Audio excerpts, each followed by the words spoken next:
عسلامة عسلامة، مرحبا بكم الناس الكل. ان شاء الله يا ربي تكونوا لاباس وتكونوا في خير ونعمة. رجعت لكم في فيديو جديد ودبارة جديدة. ودبارتنا اليوم تنجم تسميها تغت سالي، كيما تنجم تسميها كيش زادة. كيما نعرفوا في سيدي رمضان البريكة متاعنا ما تغيبش على الطاولة، اما كيما نعرفوا البريكة متاعنا تطيب في برشا زيوت. هذاك علاش حبيت نعطيكم فكرة تنجموا تبدلوا بها شوية هكاك نقصوا من الزيوت. وصحيح هذايا ما تعوضش بنة البريكة متاعنا التونسية، اما علاش لا، هيك ايدي صغيره تنجموا تجربوها وتحضروها لشقال الفطر وبطريقه سهله وبسيطه كيف ما عودتكم. نبداو بالحشو اللي حطيناه في التخت متاعنا. لهنا قصيت بصله كبيره، معاها زادة سنينة ثوم قصيتهم صغار، شويه ملح، شويه فلفل اكحل، شويه كركم، شويه تابل وكرويه، وشويه زيت مخلط، زيت نباتي وزيت زيتونه. ولهنا خذيت ما يقارب 200 غرام لحم بقري مفروم، حطيتهم على نار متوسطة وتوا هكاكا باش ننزل على كل اللحم حتى اللي يتفتفت بشوية بشوية، ونخلطه مع المكونات الاخرين وباش نخليهم يتقليو.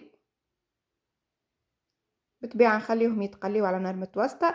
تنجم بالنسبة للحم البقري المفروم تنجم تعوضه بصدر متاع الدجاج اسكالوب، والا حتى بالدجاج يعني العادي طيبو هكايا في صوص زعرة، وبعد تفتفتو تنحيلو العظم متاعو والكل، وتخلطوا مع بقية المكونات اللي باش نشوفوهم مع بعضنا من بعد. لهنا كيما تشوفوا نبقى هكاكا ننزل على اللحم ونحرك بشويه كيما قلت لكم على نار متوسطه باش ما يتحرقش فيسع فيسع، خاطر لازم وقت شويه باش هكاكا يطيب على القليله 15 دقيقه. نبقاو نتبعوا هكاكا بشويه بشويه حتى للي يطيب اللحم نتاعنا. كيما تعرفوا الفحات هذوما ما شاء الله مصلي على النبي، ديجا هاكا كيما نشوفوا اللحم بدا يتحمر وبدا ياخذ الفحات والريحه بدات تفوح ومصلي على النبي. نودكم ولا نشاهيكم. لهنا بالنسبة لهكا اللحم متاعنا سيحضر كيما نشوفوا ما شاء الله تحمر بالكدا، والبصل ذبل ما عادش باين بالكل، بقاو جوست طريفات الثوم هذوكم اللي نشوفوا فيهم. وباش نشوفوا بقية المكونات اللي حضرتهم باش نعملوا الحشوة متاع التغت سالي متاعنا والا الكيش. لهنا عندي جبن ربي، عندي كعيبات عظم يمكن هكاك حارة، سمطتهم وقصيتهم طريفات صغار، ومعاهم زاده كيف كيف شوية معدنوس. وهذوكم 6 كعبات عظم اللي باش نخلط بهم بقية الخليط باش هكاكا يتلم. هاكا حضرت 6 كعبات عظم. بالطبيعة لهنا الكمية ساديبو انت يعني والطارت اللي باش تحضرها، اذا كان كمية ما اصغر تستعمل اقل، واذا كان عاد باش تعمل طارت كبيرة كاملة كيف اللي حضرتها انا تستعمل الكمية هذيا وتجيك عالية مصلي على النبي كيما ديجا شفتوها في اول الفيديو. كيما ريتو الطريقة سهلة وبسيطة. نبقاو نخلطوا المكونات هذوكم في بعضهم هكاكا بالكدا. ديجا اللحم فاوح مصلي على النبي. ولهنا توا باش ناخذوا اليوم هاكا باش نطيبها في الطاجين، خاطر الطاجين نتاعي هذا يدخل زادا كيف كيف الفور، نجمو نطيبو فيه في الفور.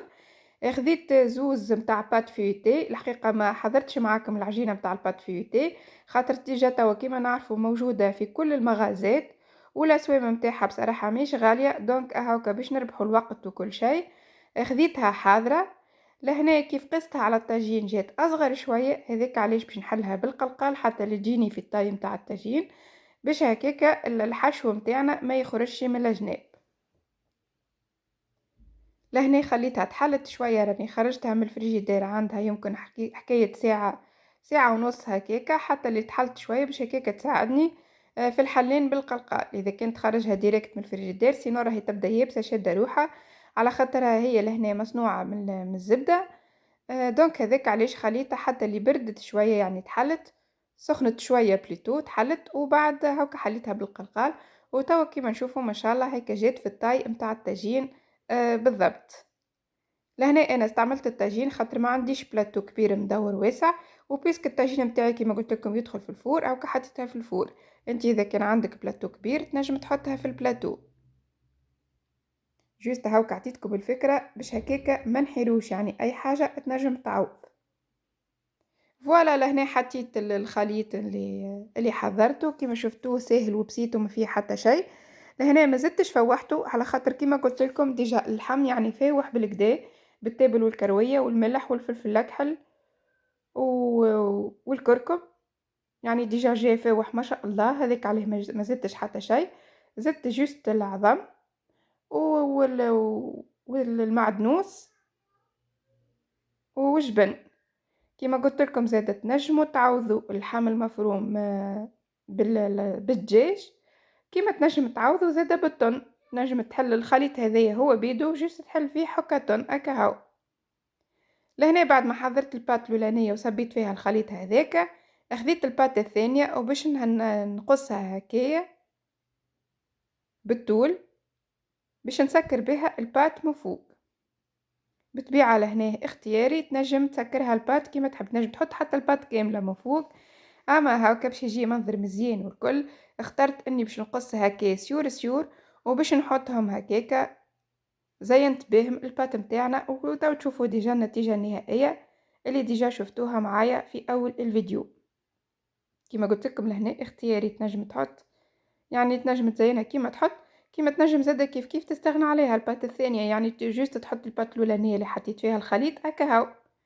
فوالا الطاقة متاعي حضرت كيما شفت لكم حويجة كيما قلت لكم حويجة سهلة وبسيطة باش نحطوها في الفور على 200 درجة لمدة 15 دقيقة. وهذه هي النتيجة النهائية متاع الطاقة السالي متاعنا. والا الكيش زادا قلت لكم تسميوها كيما تحبوا. جات خشينة ما شاء الله، مصلي على النبي، الريحة فيها وحد برك الله. نودكم ولا نشهيكم هاي كفكرة صغرونة سهلة وبسيطة برشا، حبيت نودكم بها ونبارتاجيها معاكم. كيما قلت لكم تنجموا تستعملوها في سيدي رمضان، تنجموا تستعملوها زاد كيف كيف في سيور الايام. حويجه سهله وبسيطه ونبدلوا شويه، كيما قلت لكم بنه البريكه التونسيه متاعنا ما يعوضها شيء. اما علاش لا، هاي كحويجه بنينه هكايا وفيها يعني برشا حاجات وبرشا منفعه وكل شيء، وبنقص زيت وبنقص كل شيء. او باش نقص لكم مرسو باش هكاك تشوفوا المنظر متاعها من داخل كيف جات وطابت بالكدا. فوالا هايك المنظر متاعها. لهنا راي بالنسبة للحشوة كيف كيف فما برشا أنواع وأشكال، تنجم تعملها بالسبناخ والريقوتا من داخل، تنجم تعملها كيما قلت لكم بالتون من بكري، تنجم يعني تعمل لها الحشو باللي تحب بالموجود عندك في الدار. جوست حبيت نبارتاجي معاكم الفكرة وكهو. ان شاء الله يا ربي الغوسات تكون سهلة وعجبتكم، ان شاء الله تجربوها، واذا كان عجبتكم ما تنسيوش كيف العادة تشجعوني بجيم وكومنتير وبارتاج مع الاحباب والاصحاب، وتشتركوا في القناة بالنسبة للجماعة اللي مازالوا مشتركوش. وإن شاء الله يا ربي في غوصات جديدة وبنة جديدة وبسلامة.